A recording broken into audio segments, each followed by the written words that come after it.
푸조 차량이고요. 푸조에서는 어떻게 보면은 이 독특한 이 엠블럼이죠. 이 엠블럼 자체가 어떻게 보면 누구나 다 알 수 있는, 지나가면서 볼 수도 있고, 또한 해외에서도 가장 많이 판매되는 차 중에 하나가 푸조. 이 푸조 차량을 제가 갖고 왔고요. 이 차 같은 경우에는 2015년 6월 등록에 주행 거리는 약 한 10만 킬로 정도 주행했네요. 10만 3천 정도 주행한 차량이고요. 푸조에서도 이 차 같은 경우는 소형 SUV로 들어갑니다. 푸조 같은 경우는 일반 승용 세단도 있지만 기본적으로 이런 그 소형 SUV라고 하죠. 특히 유럽 쪽에서는 이 소형 SUV에 대한 그 고객님의 선호도가 되게 높다 보니까 이 푸조 같은 경우에도 베스트셀링 소형 SUV로 선택됐을 만큼 많이 판매되던 차, 베스트셀링 차 제가 갖고 왔습니다. 가죽 시트 반, 일반 직물 시트 반이죠. 유럽에서는 저가형 차량, 푸조 차량에 대해서는 가죽 시트나 이런 옵션 부분이 되게 적은 경우가 많은데, 이 차 같은 경우에 그래도 이런 옵션이 들어가 있다는 거 제가 설명드리고 싶네요. 가장 상위 트립으로 이제 글래스 루프 되어 있는 거. 그래서 썬루프는 열 수는 없지만 이 개방감 하나가 저는 정말로 되게 좋은 것 같아요. 글래스 루프가 상대적으로 되게 좋다고는 저는 생각이 들어요. 왜냐하면 이 개방감이 실제 운전을 할 때 되게 이 환경에 되게 영향이 좀 좋게 작용을 한다, 이렇게 말씀을 좀 해드리고 싶네요. 2016년 7월 등록의 차량이고 주행거리는 약 한 6만 1,000km 정도 주행했네요. 그래서 연식 대비 주행거리 매우 적게 주행한 차량이고, 현재 판매 금액이 이제 830만 원입니다. 그래서 티블리도 벌써 이제 가격이 더 내려간 것 같은데, 이 차 같은 경우는 그렇다고 해서 사고가 많이 났냐? 그것도 아닙니다. 이 차는 조수석 뒤쪽 뒷문하고 프론트 뒤휀다라고 하죠. 뒤 쿼터 패널에 단순 판금한 도색만 들어가서 저희 회사에서는 단순 수리로 판매하는 거기 때문에 외부 패널 교환 없고 주요 골격에 손상이 없는 무사고 차량으로 보시면 될 것 같고요. 일단 실내에서 가장 특이장은 요 내비게이션인 것 같아요.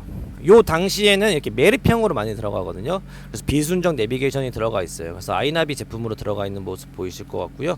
방금 눌렀을 터치 부분과 지금 저희 청라지점, 정서진으로 70에 있는 청라지점 내비도 잘 되어 있는 것 같고, 기타 버튼류도 다 이상 없이 되는 것 같습니다. 후방 카메라도 제대로 나오는 모습 확인 가능하실 것 같고요. QM6 차량이네요. 20년 11월에 등록이 되어 있는 더뉴 QM6 차량입니다. 2.0 똑같이 이건 디젤 아니고 가솔린 차량을 판매하는 차량이고요.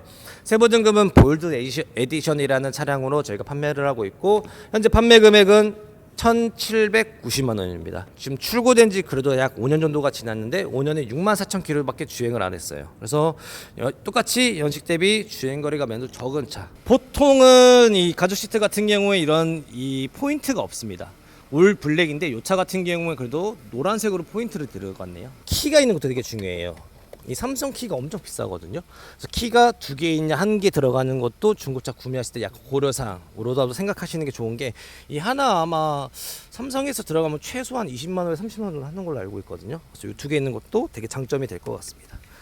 그리고 디스플레이 같은 경우에는 아무래도 삼성의 S링크라고 하죠. S링크가 들어가 있는 거 확인 가능하실 것 같고요. 주행 보조 시스템은 사각지대 경보 시스템 당연히 들어가고, 공조기는 아래에서 위로 꼴러오는 형식, 그 다음에 내비게이션 다 볼 수 있으실 것 같고, 마찬가지로 후방 카메라 동일하게 들어가고, 전방 센서, 후방 센서 같이 들어갑니다. 아직까지도 인기가 있는 소렌토 차량입니다. 이 차 같은 경우는 제원은 2018년 12월 등록에 주행거리가 너무 적어요.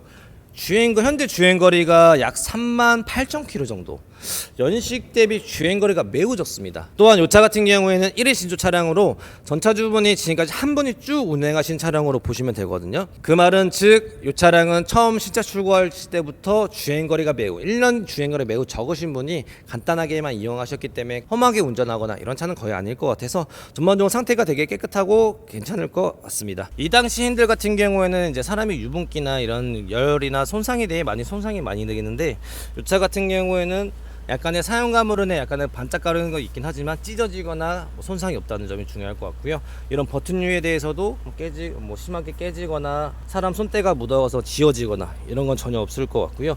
이런 센터 패시아의 이런 플라스틱 가니쉬에도 사람 손톱이 많이 나가 물건은 많이 들면 기스가 많이 나거든요. 전체도 엄청 깨끗하게 활용이 가능할 것 같아요. 현대에서 나온 스타리아 차량이죠. 2023년 2월. 그래서 연식은 지금 약 한 3년 정도 지났죠. 주행거리는 그래도 조금 있는 편이에요. 주행거리 약 9만 킬로.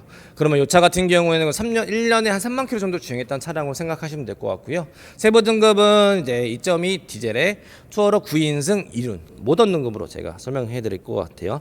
또한 이 차량은 무사고 차량으로 외부 패널과 주요 골격에 손상 없는 그런 차량이고요. 실내 되게 심플하죠? 이 차는 9인승 투어러 차량을 말씀드렸잖아요. 앞좌석 같은 경우에는 이렇게 3인승 1, 2, 3 이렇게 들어가네요. 뭐 이 차량 연식이 짧잖아요. 그래서 웬만한 옵션 들어갑니다. 기본적으로 추가 옵션 4가지 들어간다고 말씀드렸다시피 순정 내비게이션 당연히 들어가고요. 그다음에 사람을 많이 이제 주행하시는 거기 때문에 앞좌석 열선 시트, 뒷좌석 뭐 통풍 시트 이런 옵션 당연히 기본 들어가고요. 후방 카메라, 후방 센서 당연히 들어갑니다. 또한 차선 이탈 경보 시스템이죠. 차선 이탈 경보 시스템과 스마트 크루즈 컨트롤까지 들어갑니다. 그 다음에 전자식 파킹 브레이크는 좌측에 들어가고 핸들 열선도 좌측에 들어갑니다.